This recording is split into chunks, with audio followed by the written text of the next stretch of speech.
ጌታችን ኢየሱስ ክርስቶስ ዛሬ አባቶቻችን ሲናገሩ አንዱ ምስጢር የእመቤታችን የድንግል ማርያም አምስቱ ሐዘናቶቿ ናቸው።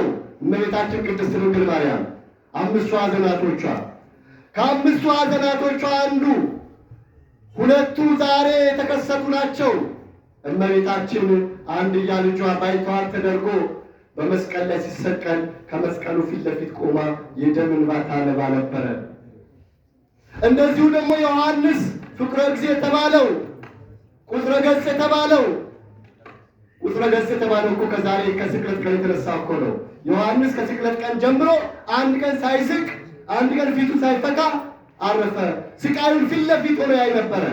ሁለቱንም ባያቸው ጊዜ ይወደው የነበረ ደቀ መዝሙር ዮሐንስን ጠርቶ እነሆ እናትህ አለው።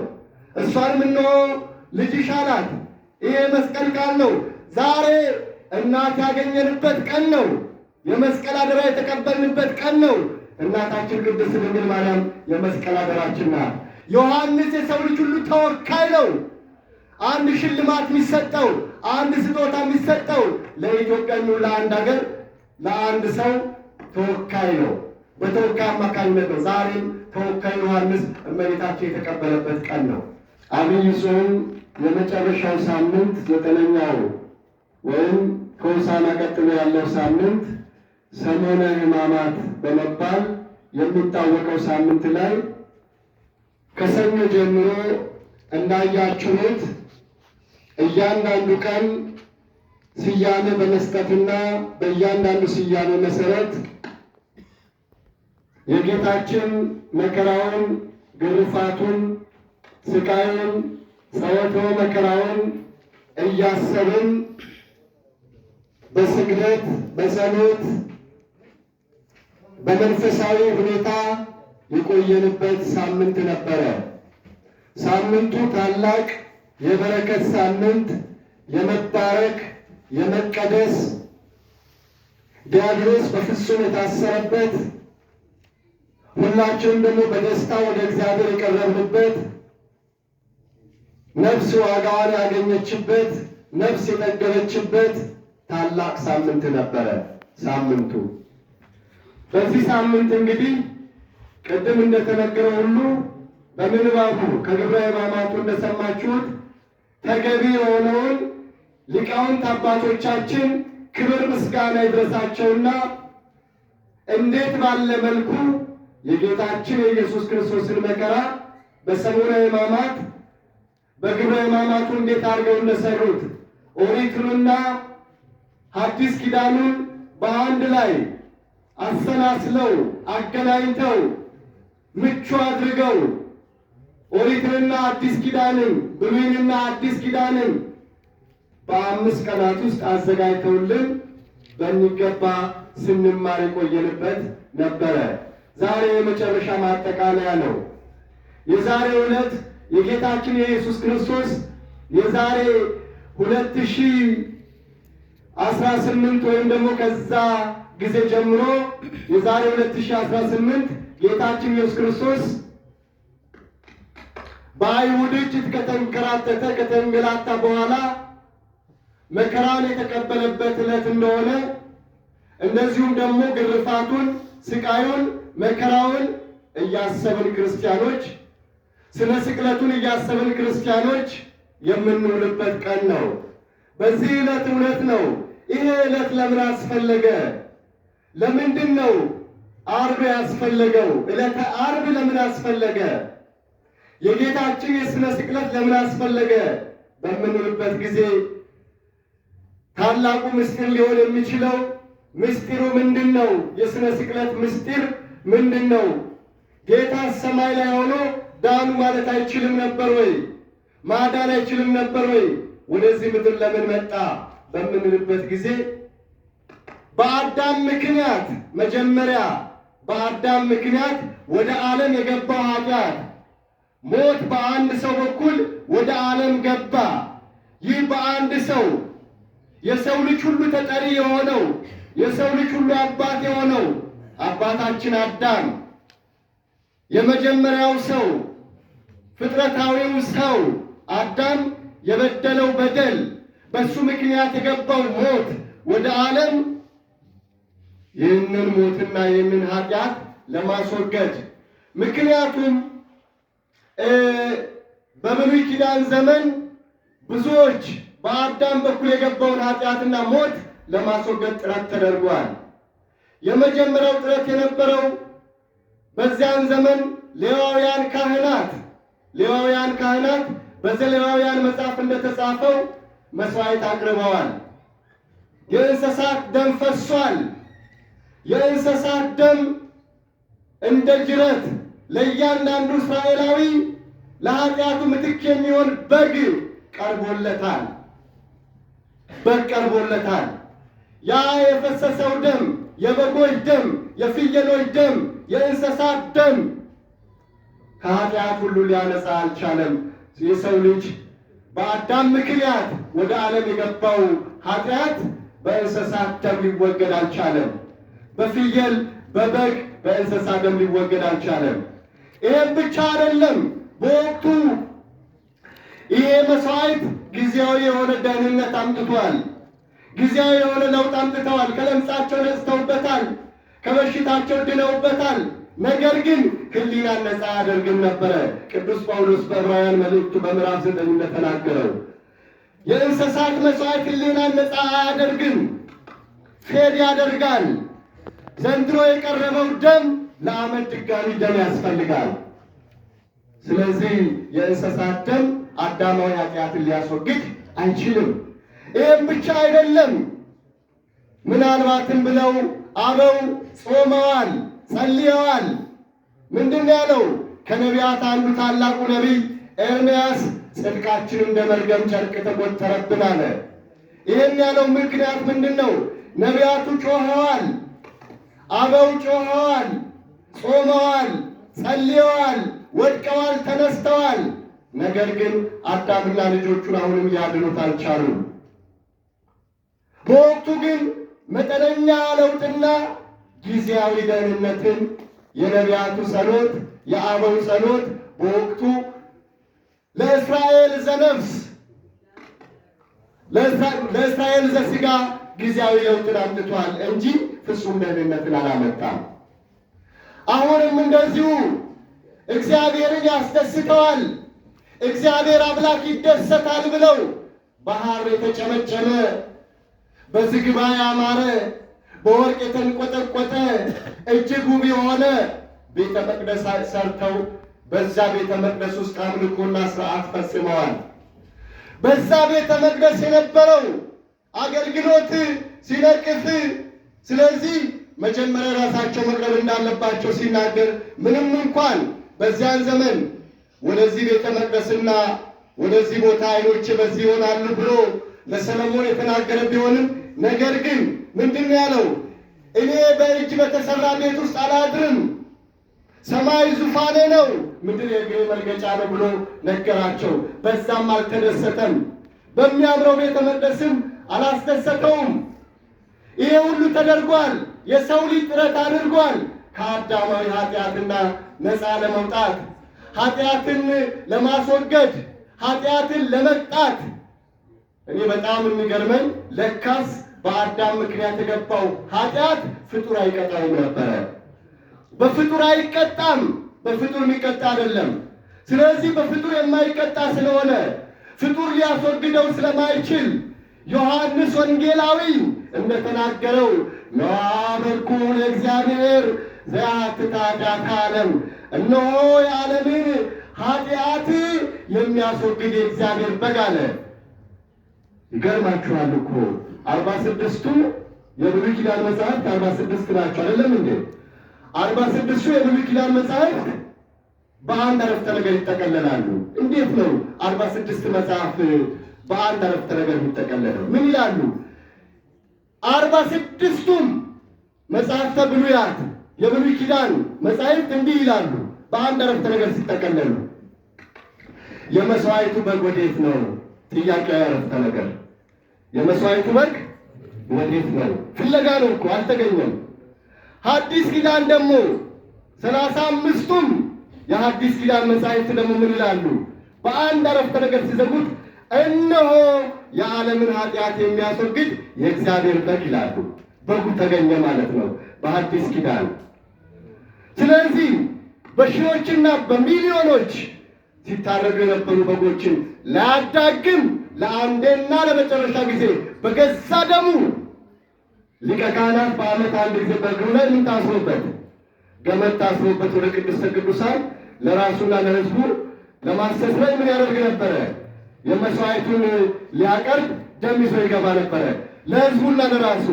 የእኛ ጌታ መድኃኔዓለም ኢየሱስ ክርስቶስ የእግዚአብሔር ልጅ የድንግል ማርያም ልጅ ወልደ እግዚአብሔር ወልደ ማርያም እሱ ስግው ቃል ወልደ እግዚአብሔር መድኃኔዓለም የቀራንዮ ሙሽራ ቸሩ መድኃኔዓለም እርሱ የዓለም መድኃኒት ስለ ሁላችን መድኃኒት ይሆን ዘንድ ለአንዴና ለመጨረሻ ጊዜ እሱ የአዲስ ኪዳን ሊቀ ካህን እውነተኛው ሊቀ ካህን ታላቁ ሊቀ ካህን ለአንዴና ለመጨረሻ ጊዜ በገዛ ደሙ ወደ ቅድስተ ቅዱሳኑ ማንም ወደማይገባበት በገዛ ደሙ ገባ። ክብር ምስጋና ይድረሰው። በገዛ ደሙ ከዚያ በኋላ እንደ ብሉይ ኪዳን ሊቀ ካህን ለራሱ መጀመሪያ የሚያቀርብ አይደለም፣ ስለ ሕዝቡ ኃጢአት፣ ስለ ሕዝቡ ምን ኃጢአት። ለዚህም ነው ስለ ሁሉ አንዱ ሞተ። ስለ ስንቱ በሚሊዮኖች ይቆጠሩ የነበሩ በጎች ይታረዱለት ለነበረ ሕዝብ፣ የእንስሳ ደም ይፈስለት የነበረ ሕዝብ ለአንዴና ለመጨረሻ ጊዜ ንጽሐ ባህሪ የሆነው የእግዚአብሔር ልጅ ኢየሱስ ክርስቶስ ስለ ሁላችንም ዛሬ ተሰዋ። ስለዚህ መዳን አገኘን። በአዳም ምክንያት የገባው ኃጢአት በጌታችን በኢየሱስ ክርስቶስ ሞት ተደመሰሰ። ለዚህ እኮ ነው በሞተ ዚአከ ከመ ትቅትል ሞተ። በሞት ሞትን ምን አደረግ? ገደልክ። በሞቱ ሞትን የገደለ በሞቱ ሞትን ያጠፋ እሱ ብቻ ነው። ለእንስሳት ያልተቻላቸውን፣ ለነቢያት ያልተቻላቸውን፣ ለአበው ያልተቻላቸውን ለእግዚአብሔር ሊደርሱ ለቅዱሱ ለመድኃኔዓለም ተቻለው። ክብር ምስጋና ይድረሰው ስለ ሁላችን ኃጢአት። በዛሬው ዕለት አንዱ ስለ ሁላችን ሊቃውንቱ ምን አሉ? ይሄ በግ ምን መሆን አለበት አሉ? ይሄ በግ በመጀመሪያ ኃጢአትን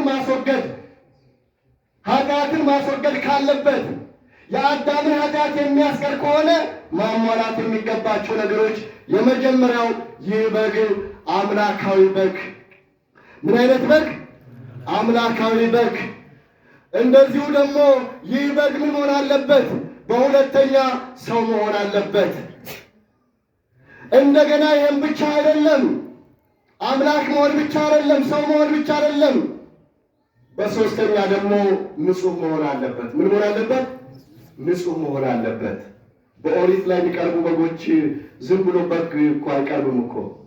ቀንዱ ምን ያልሆነ ያልከረከረ፣ ጸጉሩ ምን ያልሆነ ያላረረ፣ ጥፍሩ ምን ያልሆነ ያልዘረዘረ የአንድ ዓመት ጠቦት ነው አይደል የሚቀርበው?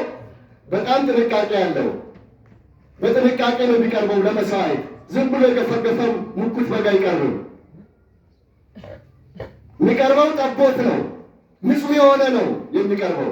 ስለዚህ በሶስተኛ ንጹሕ መሆን አለበት። ንጹሕ መሆን ብቻ አይደለም፣ የሚሞት መሆን አለበት። በአራተኛ በአምስተኛ ደግሞ ሞቶ የሚቀር ሳይሆን ሞትን አሸንፎ የሚነሳ መሆን አለበት። ይህን ሁሉ ያሟላ በግ መሆን አለበት። ስንት ነገር?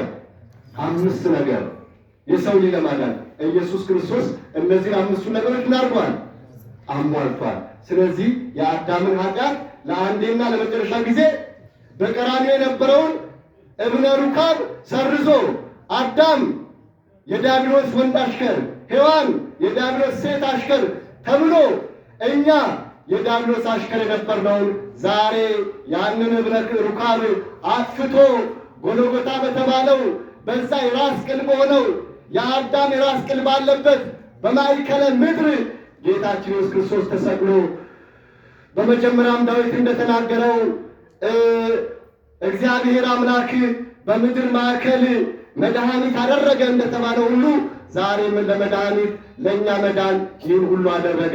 ይህ ሲሆን ደግሞ ጌታችን ኢየሱስ ክርስቶስ በመስቀል ለመሰቀል ምን ያስፈልጋል? ለመሰቀል በዛን ዘመን በፋርስ በኢራን በመካከለኛው ምስራቅ አካባቢ በመስቀል የሚሰቀል ሰው የግድ ምን መሆን አለበት? የግድ ወንጀለኛ መሆን አለበት አይደል እንዴ? ሊመሰከርበት ይገባል። ግን ምንድነው በዛሬው ዕለት የዛሬ 2018 ዓመት አካባቢ ለመጀመሪያ ጊዜ ፍርድ የተዋረደበት ዕለት ነው። ጀስቲስ የምትሉት ነገር ፍርድ በጣም የወረደበት አይታችኋል። ቅድም ሲነበቡ ወንጌሎቹ ግብረ ሕማማቱ ሲነበብ ሰምታችሁ ከሆነ ኢየሱስ ምን ይሁን ማን ይፈታ?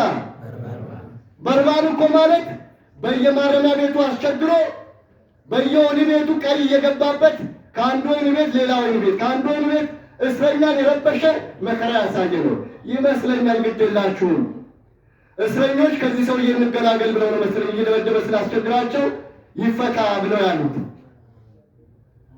እንጂ በጣም አደገኛ በጣም ክፉ ያልዞረበት ማረሚያ ቤት የሌለ ነው። ቀይ እየገባበት እስረኛን እየመታ የታሰረው ደግሞ ነፍስ አጥፍቶ በወንበዴነት በክፋት የታሰረ ሰው ነው። የሆሳዕና ቀን ደግሞ ሆሳዕና በአርያም ማለት ሁሉም ምን አነጠፈ ልብሱን። ዛሬ ደግሞ ምን አለ ስቀለው። ሰው እንደዚህ ማለት እንዴ በአንድ ራስ ሁለት ለመንታ ምላስ። በሆሳዕና ቀን በእግዚአብሔር ስም የሚመጣ ምንድን ነው? የተባረከ ነው። ዛሬ ደግሞ ምን አድርገው ስቀለው አለ። የዛሬውን ታሪክ ተልከን ስለማንጨርሰው አንዱ ስለ ስንቱ ሞተ? ስለ ሁሉ ሞተ። ከዚህ በኋላ ምን አደረጉ? የግድ ዝም ብሎ አይሰቀልም። ኦሪት እንዲህ ትላለች። የኦሪት ሕግ የሚለው ወይም ሕጋቸው የሚለው ሕግ የሚባለው ነገር እንዲህ ይላል። አንድ ሰው ሁለት ነገር አይፈጸምበትም። በሕግ ትምህርት ደብል ጂኦፓርቲ ማለት የምትሉት ሁለት ነገር አይፈጸምበትም። ደብል ጂኦፓርቲ ሁለት ነገር ምን አይሆንበትም? አንድ ነገር ይፈጸምበታል። ምን አሉ? ኦሪት 41 ይገረፍ ነው የምትለው። ስንት ይገረፍ? 41 ይገረፍ ነው የምትለው። ጌታችንን ግን 41 ግረፉት አሉና ነገሩ። ገበጣ እየተጫወቱ ቆጥረሃል ወይ ሲለው አልቆጠርኩም ይላል። አንዱ ተነስቶ ይገርፋል፣ ሌላውም እንደዚህ እያሉ 6666 ጊዜ ምን አደረጉት? ገረፉት። አጥንቶቼ ምን ሆኑ? ተቆጠሩ። አጥንቶቼ ምን ሆኑ? ተቆጠሩ። ስጋ አልቆ ሳሙና እስኪመስል ድረስ መከራን ተቀበለ። ሲቀጥል ደግሞ ይህን ያህል ከተገረፈ በኋላ ኦሪት ምን ትላለች? የተገረፈ ሰው አይሰቀልም። ምክንያቱም በግርፋት ምን አድርጓል? ጨርሷል። እነሱ ግን ሕግን ተላልፈው አያችሁ። ዓለም ውሸቷን እኮ ነው ሕግ አከብራለሁ የምትለው ውሸት እኮ ነው። ሕጉ ሚለው አንድ ሰው ምን ከሆነ ከተገረፈ ምን አይሁን? አይሰቀልም። ሕግ ተላልፎ እንደገና ደግሞ ሁለተኛ ምን አዘዙበት? የመስቀል ሞት አዘዙበት። ከዛ በኋላ በመስቀል ላይ መከራ እንዲቀበል አደረጉ። በመስቀል ላይ በጣም የሚገርመው ያ ሁሉ መከራ እየተሸከመ ሲሄድ የኢየሩሳሌም እናቶች ያለቅሱ ነበረ። እናቶች ርኅሩኆች ናቸው፣ ወንዶች ጨካኞች ናቸው እያልኩ አይደለም። ብዙ ጊዜ ለማልቀስ አይቀናችሁም ብዬ ነው። እናቶች ርኅሩኆች ናቸው፣ ያለቅሱ ነበር፣ ያነቡ ነበር። ከዛ በኋላ ጌታችን ተመልሶ ለራሳችሁ አልቅሱ የኢየሩሳሌም ሴቶች አለ። ለራሳችሁ አልቅሱ። ዛሬም ለማን እናልቅስ? ለራሳችን። ለማን ጸልይ? ለራሳችን። ከዚህ በኋላ እያንገላቱ እርጥብ መስቀል አሸክመው ያ የቀራንዮ ተራራ ያ የጎልጎታ ተራራ በመከራ በስቃይ ወጣ። ስለዚህ በጭንቅ ደሙ አልቆ 6066 ተገርፎ አጥንቶቹ እስከሚቆጠሩ ሳሙና መስሎ መከራውን ተቀብሎ በዚያም በመስቀል ላይ ቸንክረው ቅድም እንዳያችሁ 6 ሰዓት በሰቀሉት ጊዜ በዛ ሰዓት ከግራና ከቀኝ ሁለት ወንበዴዎችን ምን አድርገው ነበረ? ሰቅለው ነበረ። ፈያታዊ ዜማንና ፈያታዊ ዘጸጋማይን። ከዛ ጌታችን ሊያድን 7 የፍቅር ቃላቶችን ወደ ሕዝቡ ተናግሯል። ሰው ደግሞ ክፉ 7 ቃላትን የሚገርመው ጌታም 7 ቃላት ነው ከመስቀል ወደ ሕዝቡ የተናገረው። ሕዝቡም ደግሞ ከታች ወደ ላይ የተናገረው 7 ቃላት ናቸው።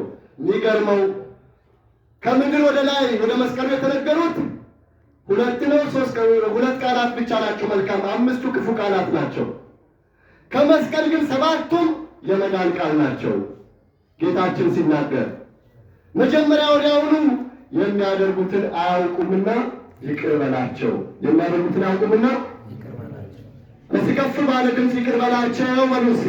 ይቅር በላቸው እባካችሁን ተናገሩ። ይቅር በላቸው በሉ። ይቅር በላቸው። እስኪ አንድ ነገር እንመካከል። ዛሬ ይቅርታ ቀን አይደል? በጣም የሚገርም ግብረ ሕማማት ላይ ሲነበብ ነበር ባለፈው። ሱራፌልና ኪሩቤል የገነትን ደጅ ይጠብቃሉ። ወዲያው ለፈያታዊ ዜማን ወዲያውኑ ደመ ማኅተም ተሰጥቶት ሄደ። አዳምን ቀድሞ፣ አብርሃምን ቀድሞ፣ ቅዱሳንን ሁሉ ቀድሞ ሄደ ወደ መንግሥት። ሲሄድ ሱራፊ ምን አለው? አዳም ነው ወይ? አይደለሁም። ታላቁ አባት አብርሃም ነው ወይ? አይደለሁም። ታዲያ ማን ነህ እንደዚህ ቀድመ የመጣኸው ሲለው፣ ደመ ማኅተም የተሰጠኝ አሁን በቅጽበት ዳንኩኝ ፈያታዊ ዜማን ነኝ አለ። ንስሐ እንግባ 30-40 ዓመት በክርስትና ቆይቻለሁ ከሚል ሰው በላይ ወዲያው ተጸጽተን ይቅርታ አድርገን ለክርስቶስ ስንሆን ከብዙዎች የተሻለ ወዲያውኑ እንድናለን። የእግዚአብሔር ልጆች ይቅር እንባባል። ይህም ብቻ አይደለም። ጌታችን ኢየሱስ ክርስቶስ ዛሬ አባቶቻችን ሲናገሩ አንዱ ምስጢር የእመቤታችን የድንግል ማርያም 5ቱ ሐዘናቶቿ ናቸው። እመቤታችን ቅድስት ድንግል ማርያም 5ቱ ሐዘናቶቿ፣ ከ5ቱ ሐዘናቶቿ አንዱ 2ቱ ዛሬ የተከሰቱ ናቸው። እመቤታችን አንድያ ልጇ ባይተዋር ተደርጎ በመስቀል ላይ ሲሰቀል ከመስቀሉ ፊት ለፊት ቆማ የደም እንባ ታነባ ነበረ። እንደዚሁ ደግሞ ዮሐንስ ፍቁረ እግዚእ የተባለው ቁጥረ ገጽ የተባለው እኮ ከዛሬ ከስቅለት ቀን የተነሳ እኮ ነው። ዮሐንስ ከስቅለት ቀን ጀምሮ አንድ ቀን ሳይስቅ አንድ ቀን ፊቱ ሳይፈካ አረፈ። ስቃዩን ፊት ለፊት ሆኖ ያይ ነበረ። ሁለቱንም ባያቸው ጊዜ ይወደው የነበረ ደቀ መዝሙር ዮሐንስን ጠርቶ እነሆ እናትህ አለው። እሷንም እነሆ ልጅሽ አላት። ይሄ መስቀል ቃል ነው። ዛሬ እናት ያገኘንበት ቀን ነው። የመስቀል አደራ የተቀበልንበት ቀን ነው። እናታችን ቅድስት ድንግል ማርያም የመስቀል አደራችን ናት። ዮሐንስ የሰው ልጅ ሁሉ ተወካይ ነው። አንድ ሽልማት የሚሰጠው፣ አንድ ስጦታ የሚሰጠው ለኢትዮጵያ ነው፣ ለአንድ ሀገር፣ ለአንድ ሰው ተወካይ ነው። በተወካይ አማካኝነት ነው። ዛሬም ተወካይ ዮሐንስ እመቤታችን የተቀበለበት ቀን ነው። በሌላ በኩል ጌታችን ኢየሱስ ክርስቶስ ባህርን፣ ውቅያኖስን በእልፍኙ የለካው የሁሉ አባት ተጠማሁ አለ። የእኛን ፍቅር ነበር የተጠማው። ስለዚህ ከምድር ላይ የተሰጠው ጣፋጭ አልተሰጠውም። መራራን የሰጡት። ስለዚህ የእኛ ኃጢአት ይመር ስለነበረ ጉርጉጭ አድርጎ ተፍቶታል። ኃጢአታችንን ተፍቶታል። ስለዚህ ዛሬ ኃጢአታችንን እንጥፋ። ዛሬ ኃጢአት የሚተፋበት ቀን ነው። በልምድ መጥተን ዝም ብለን ሰገድ የምንሄድ ከሆነ ስፖርትና ፑሻፕ ነው የሚሆንብን። የልምድ ከሆነ የልምድ ሊሆን አይገባውም። ስለዚህ የእግዚአብሔር ልጆች ኃጢአታችንን ተፍተን እንሂድ፣ ፍቅርን ዘርተን እንሂድ። የፍቅር ቀን ነው። ይህም ብቻ አይደለም። ኤሎሄ ኤሎሄ ላማ ሰበቅታኒ አለ። ኤሎሄ ኤሎሄ ላማ ሰበቅ፣ አምላኬ አምላኬ ለምን ተውኸኝ፣ አምላኬ አምላኬ ለምን ተውከኝ አለ። ይሄን የተናገረው ምንድን ነው? ብዙ ጊዜ የተለያዩ ሰዎች የተለያየ ሀሳብ ይሰጣሉ። ሁለተኛ አዳም እኮ ነው በመስቀል ላይ የተሰቀለው። ስንተኛ አዳም? ሁለተኛው አዳም ኢየሱስ ክርስቶስ የዓለምን ኃጢአት በአዳም ቦታ ሆኖ አዳምን ተክቶ የአዳም ምትክ ሆኖ በአጭር ቁመት በጠባብ ደረት የተወሰነው ጌታ አዳምን ተክቷልና አዳምን ስለተካ ምትክ ስለሆነ የአዳምን ጸሎትና የአዳምን ልመና የአዳምን መሻት መናገር ስለነበረበት አምላኬ አምላኬ ለምን ተወኝ ብሎ በአዳም ቦታ ተገብቶ ተናገረ። ስለ አዳም ሁለተኛው አዳም ኢየሱስ ክርስቶስ